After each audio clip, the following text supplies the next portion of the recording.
1 Petrus pasal 5 ayat 5. Demikian jugalah kamu, hai orang-orang muda, tunduklah kepada orang-orang yang tua,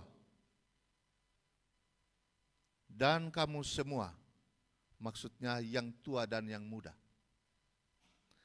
rendahkanlah dirimu seorang terhadap yang lain, sebab Allah menentang orang-orang congkak atau sombong, tetapi mengasihani orang yang rendah hati. Bapak Ibu, tema khotbah hari ini adalah rendah hati dan rela melayani. Rendah hati dan rela melayani. Rela artinya tanpa pamrih. Melayani tanpa upah. Melayani tanpa menuntut. Itu artinya rela melayani. Rela melayani mengandung makna bahwa melayani itu inisiatif. Melayani itu ucapan syukur. Jadi kalau kita melayani, itu adalah tanda syukur kita. Sebab kalau kita sudah tidak bisa bernafas lagi, tentu kita tidak bisa melayani. Melayani di dalam kerangka atau dalam pemahaman atau pengertian rendah hati. Kalau kita telah mengerti artinya melayani dengan rela atau tanpa pamrih, melayani tanpa upah. Apa artinya rendah hati? Karena firman Tuhan berkata, Allah menentang orang-orang congkak, tetapi mengasihani orang yang rendah hati.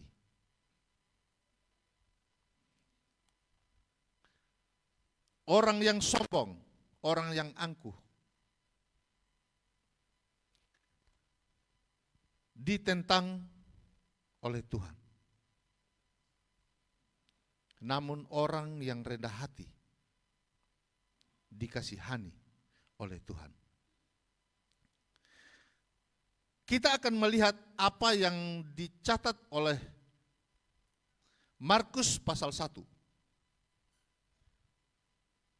Contoh dari seorang yang luar biasa, namanya Yohanes Pembaptis.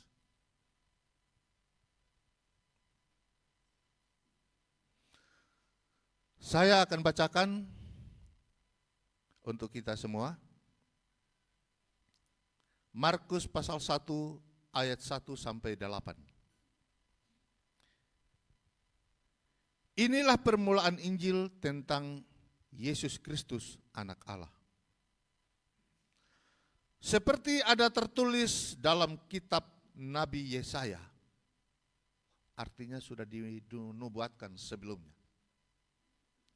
Lihatlah, aku menyuruh utusanku mendahului engkau. Ia akan mempersiapkan jalan bagimu.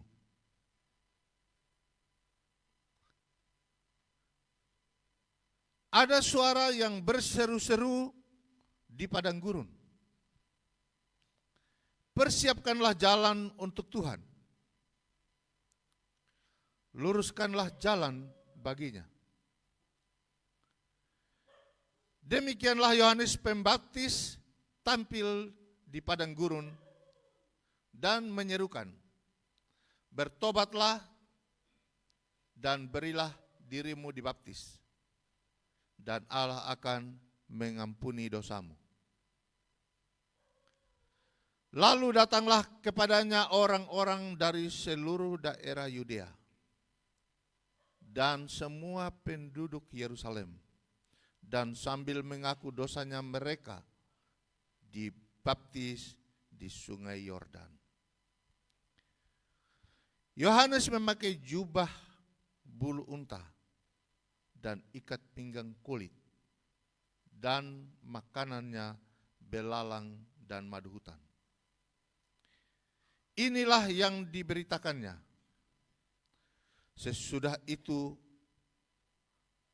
aku akan datang. Sesudah aku akan datang Ia yang lebih berkuasa daripadaku, membungkuk dan membuka tali kasutnya pun aku tidak layak. Aku membaptis kamu dengan air, tetapi Ia akan membaptis kamu dengan Roh Kudus. Di dalam satu tulisan saya mencatat ada 5 ciri. 5 ciri. 5 tanda orang yang rendah hati. Yang pertama, orang yang rendah hati, pusat perhatiannya adalah Tuhan. Orang yang rendah hati memusatkan perhatiannya pada Tuhan. Apa artinya memusatkan perhatian pada Tuhan? Apa saja yang kita lakukan, Tuhan adalah alasannya. Yesus Kristus adalah alasannya. Orang yang rendah hati mau melakukan apapun, asalkan untuk Tuhan. Maksudnya untuk kemuliaan nama Tuhan. Dia rela melakukan apapun. Dia mau melakukan apapun. Asalkan untuk Tuhan. Artinya kalau saudara melakukan untuk seorang manusia atau untuk diri sendiri, maka kita gagal dalam melayani Tuhan. Kita tidak rendah hati. Kita sulit untuk rendah hati. Karena ada maksud lain di balik itu. Bukan Tuhan alasannya.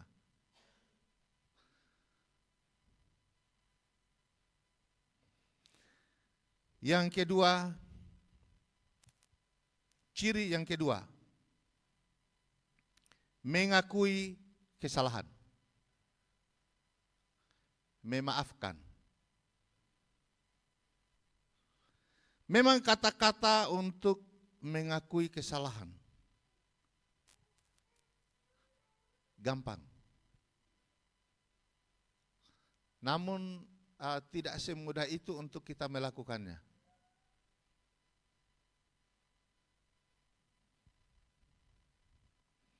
Kenapa? Karena kadangkala mau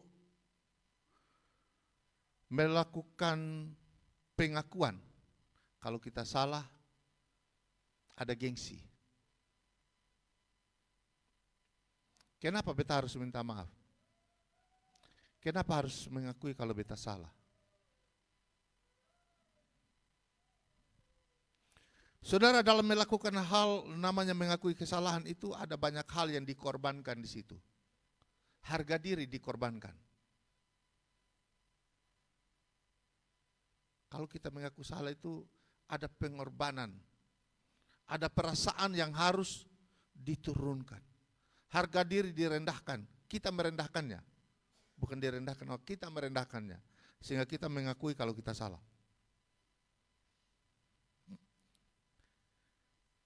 Ciri yang ketiga adalah menghormati orang lain. Menghormati orang lain artinya mengakui kalau orang lain punya kelebihan. Bapak Ibu, saya mau bilang begini, bahwa kita semua ini memiliki kelebihan masing-masing. Coba Bapak Ibu bilang, saya tidak punya kelebihan Pak, kok saya ini ibu rumah tangga, saya ini kan orang tua, lansia. Saudara, kadangkala orang tidak bisa memahami kalau dirinya punya kelebihan. Contoh, lansia. Lansia ini guna apa? Saudara, lansia itu panutan. Contoh. Semua yang masih muda belum pernah tua. Kalau orang tua sudah melewati masa muda. Artinya dia duduk saja kita bisa melihat ada keteladanan. Tidak melakukan apapun.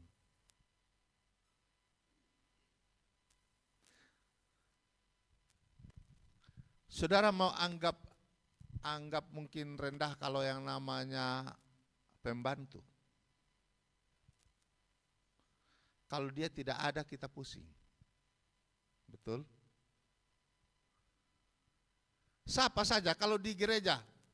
Kalau tidak ada yang sapu gereja, saudara, kita mau masuk gereja juga pikir-pikir. Padahal orang tidak tahu siapa yang sapu gereja. Waktu datang sudah mengkilat. Pulang kita sudah tidak tahu. Ada ibadah lagi besoknya, sudah rapi, sudah bersih.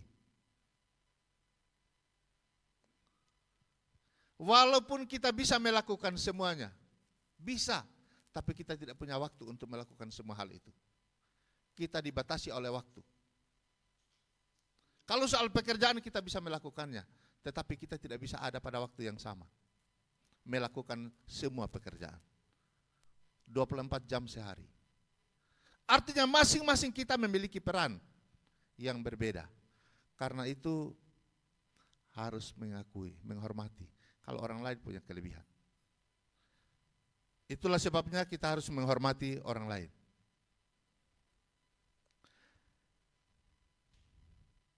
Ciri yang keempat, berbuat baik namun tidak mencari popularitas. Saudara, kalau bisa berbuat baik, tidak mencari ketenaran.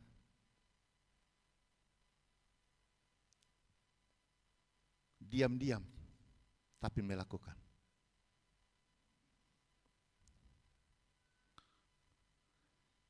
Yang kelima, tidak membeda-bedakan orang, baik menurut suku, golongan, agama, tidak membeda-bedakan.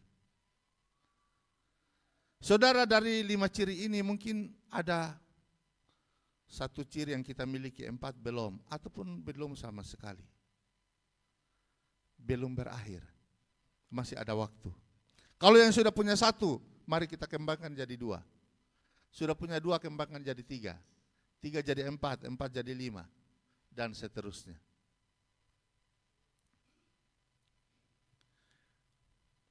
Kita akan belajar dari Yohanes Pembaptis. Hal-hal yang dilakukan oleh seorang Yohanes Pembaptis yang juga guru besar. Guru besar.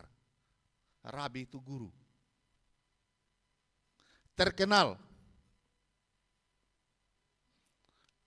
Dia lebih dikenal terlebih dahulu daripada Yesus Kristus.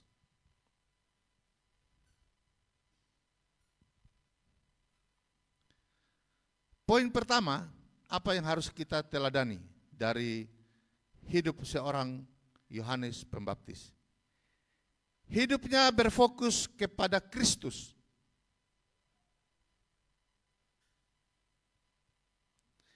Demikianlah Yohanes Pembaptis tampil di padang gurun dan menyerukan, bertobatlah dan berilah dirimu dibaptis dan Allah akan mengampuni dosamu. Dalam pelayanannya Yohanes Pembaptis berfokus untuk memperkenalkan Yesus.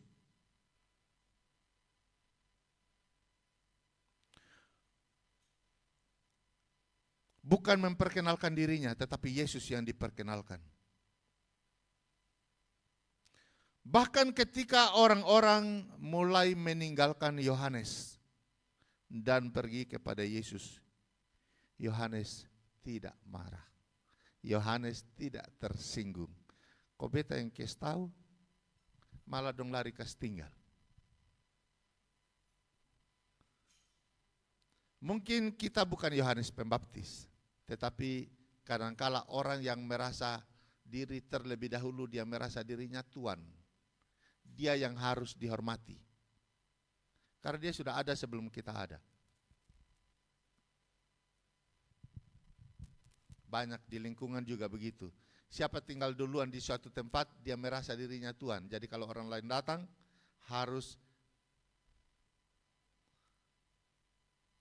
harusnya tidak boleh lebih terkenal dari orang yang sudah lebih dahulu ada di suatu tempat. Baik itu di tempat tinggal, di tempat kerja, juga saya alami. Di mana saja. Begitu ada orang lama, orang baru datang, dianggap, lu pendatang baru. Harusnya beta, bukan lu. Ini terjadi, fakta. Saya mengalaminya. Saudara Yohanes Pembaptis tidak membesar-besarkan dirinya. Bahwa saya dulu, Yesus memang ada, tapi saya dulu dipakai Tuhan. Baru Yesus. Manusia ini beda-beda tipis. Kadangkala mulut berkata lain, hati berkata lain.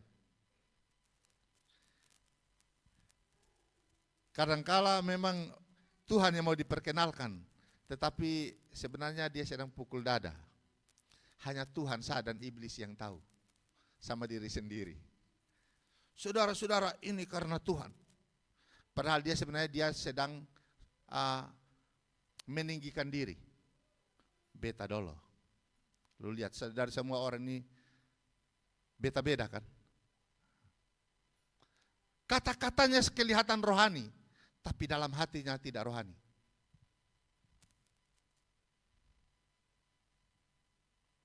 Saudara Yohanes Pembaptis itu luar biasa. Bayangkan pengikutnya. Pergi meninggalkannya, dia tidak marah. Karena memang Yohanes tahu kalau dirinya bukan tujuan, tetapi Tuhanlah tujuannya. Melayani orang lain juga seperti itu. Dalam pekerjaan setiap hari juga begitu. Kalau kita melakukan apapun untuk mencari hormat dari orang lain, kita rugi. Harus berfokus kepada Tuhan. Apapun yang kita lakukan karena Tuhan saja.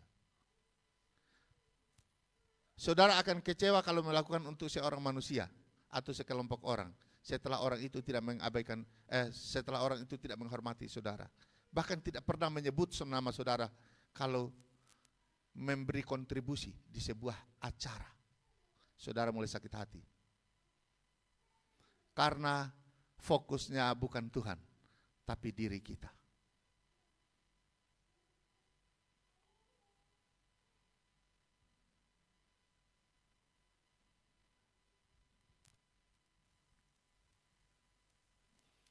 Yang kedua, gaya hidupnya sederhana. Yohanes memakai jubah bulu unta dan ikat pinggang kulit, dan makanannya belalang dan madu hutan. Saya coba-coba mencari.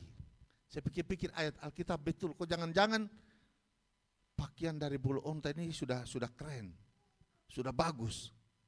Ikat pinggang saya dari kulit. Saudara tahu hari ini kalau cari ikat pinggang yang dari kulit mahal. Mahal dari kulit. Sepatu dari kulit mahal. Cuma yang dipakai oleh Yohanes Pembaptis, saya percaya belum ada industri model sekarang ini.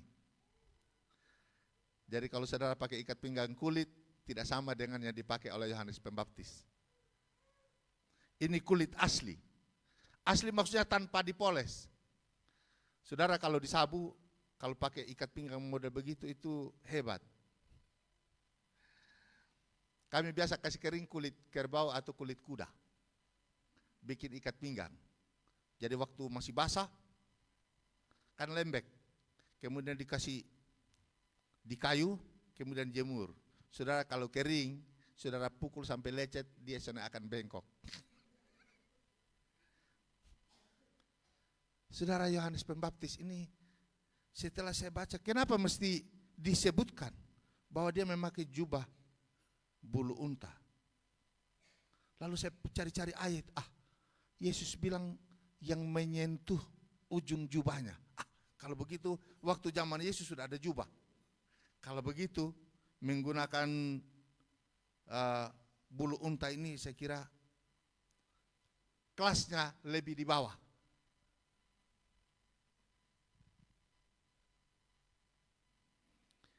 Apa yang ditulis ini menunjukkan kesederhanaan.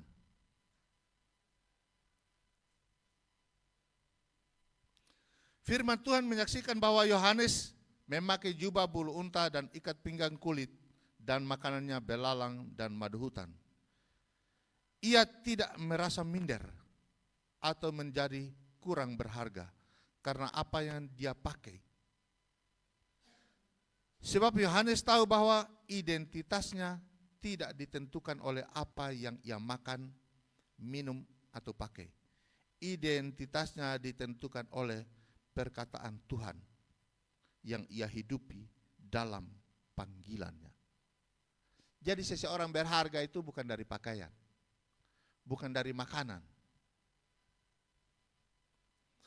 tetapi dari karakternya. Orang sederhana lain, berbeda.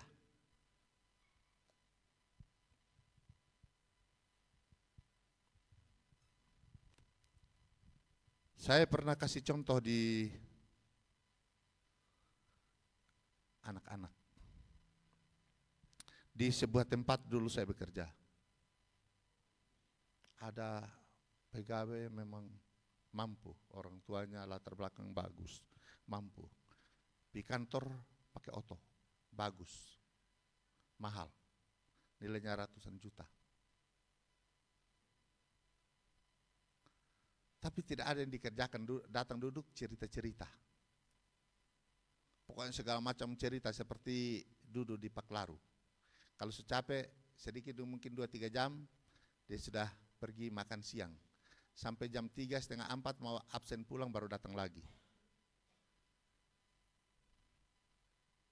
Saya tidak bermaksud ada kecemburuan di sini, bukan. Tetapi substansi dari seorang pegawai itu bukan datang pakai apa, tetapi apa yang dihasilkan sepanjang hari, sepanjang jam kerja.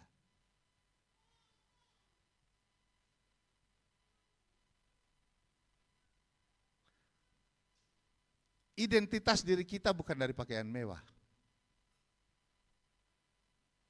Bukan karena makannya terus di rumah makan.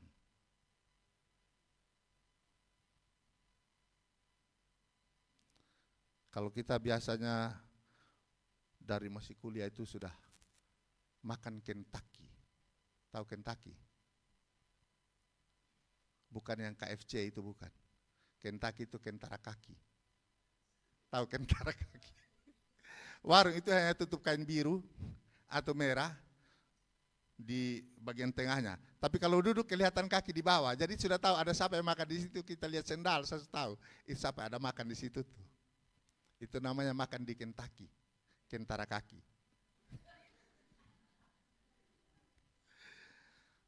Makan apa? Soalnya beta makan Kentucky. Dulu sampai orang antri di California Fried Chicken. Saya masih ingat tahun berapa begitu, 90 lebih. Itu di toko Kanaan tuh, aduh, orang antri panjang. Kalau di Kentucky biasanya tidak antri, datang duduk, langsung tunjuk, atau kalau sudah langganan duduk sana tidak datang. Maksudnya diantar. Saya pernah makan nasi goreng 1 bulan setiap hari. Jadi saya tidak pernah minta, dulu di Strat A, masih kos. Jadi setiap malam datang duduk, tidak pernah minta. Dia sudah tahu harus makan apa. Itu makan di Kentucky. Makanan tidak menentukan identitas kita. Tempat kita makan tidak menunjukkan identitas diri kita. Pakaian kita mahal sekalipun tidak menunjukkan identitas diri kita yang sesungguhnya. Kalau di mata manusia, pada umumnya mungkin. Pakaian apalagi beli di Ramayana. Tulis 500.000, tapi karena diskon 50 tambah 30. Wih, diskon 80%, berarti saya 20%. Kali 500.000 bayar 100.000. Tapi biar itu label itu tergantung 500.000. So, orang baca, baju mahal tuh 500 nah. Bayar 100.000 sah. Saudara, pakaian tidak menentukan identitas diri kita. Tapi cara hidup kita menghidupi firman Tuhan di dalam hidup setiap hari. Itu yang menjadi identitas kita. Hal yang terakhir, keteladanan Yohanes Pembaptis. Pelayanan atau melayani tanpa gengsi.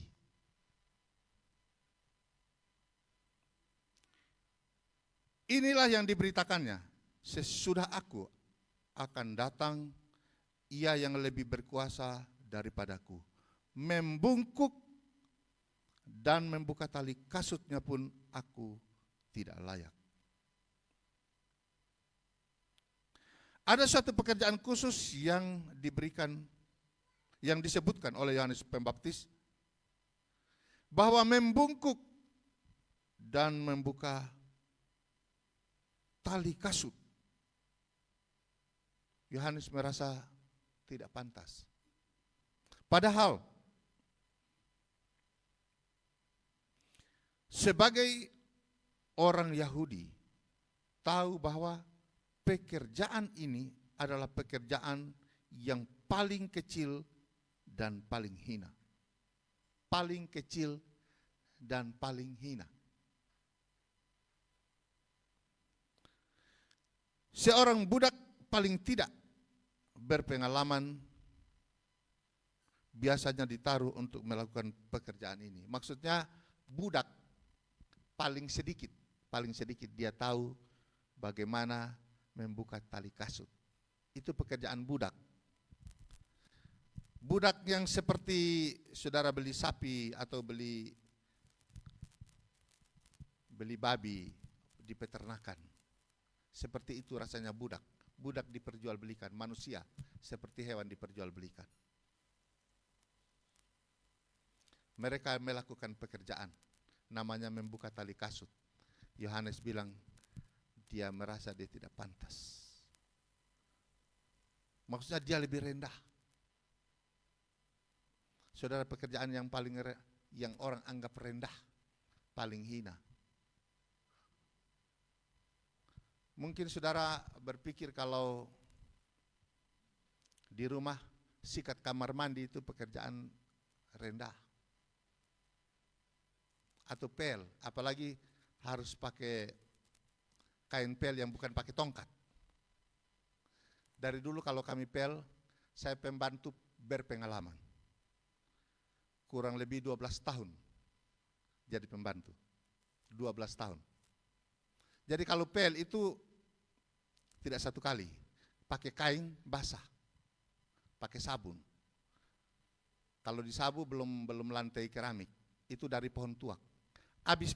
Habis lap tidak satu kali, tambah lagi air yang bersih. Karena mama tua yang saya tinggal itu, dia perhatikan lantai dek, dia duduk, namanya kelagarai. Jadi lebih bawah sedikit, dia duduk. Kalau sudah ada sinar matahari di sebelah, dia meloisa begini, kalau ada flek tidak bersih. Saudara harus ambil air, pel ulang. Ini beta kasih tahu ini. Harus pel ulang.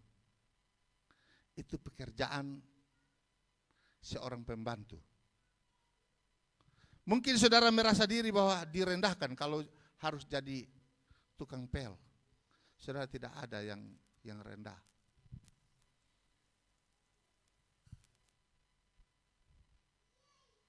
Bagaimana saudara bisa ketemu orang penting? Ini saya kasih contoh saja. Ini contoh tidak di sini. Di sebuah tempat. Mau ketemu kepala bank. Kalau misalnya mau ketemu kepala Bank Mandiri, mesti jaringannya kepala Bank BRI begitu, baru bisa ketemu. Saya bilang tidak susah.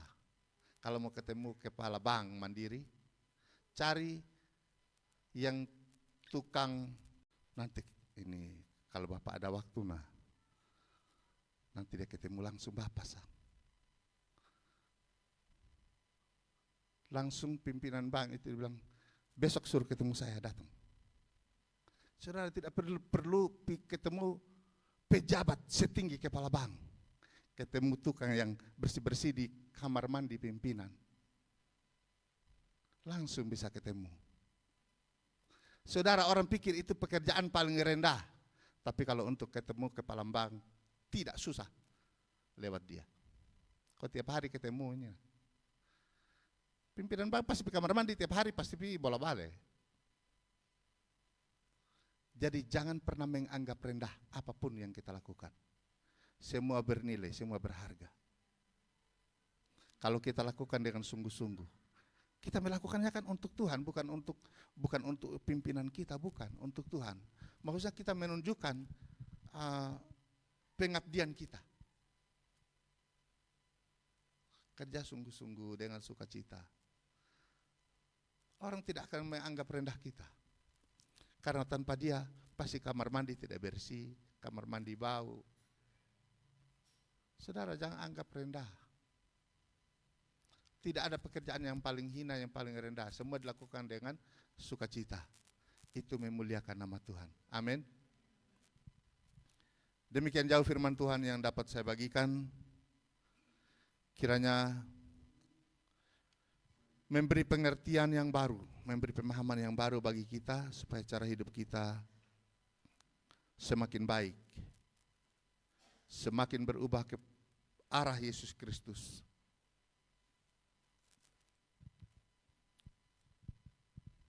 Kita melayani di dalam kerendahan hati. Sambil kita renungkan, kita diam sejenak, kita tutup mata, arahkan pikiran dan hati kita kepada Tuhan. Kalau masih ada banyak yang kurang, mari kita sama-sama berdoa kepada Tuhan untuk Tuhan beri kekuatan, kesanggupan kepada kita, agar kita dapat melakukan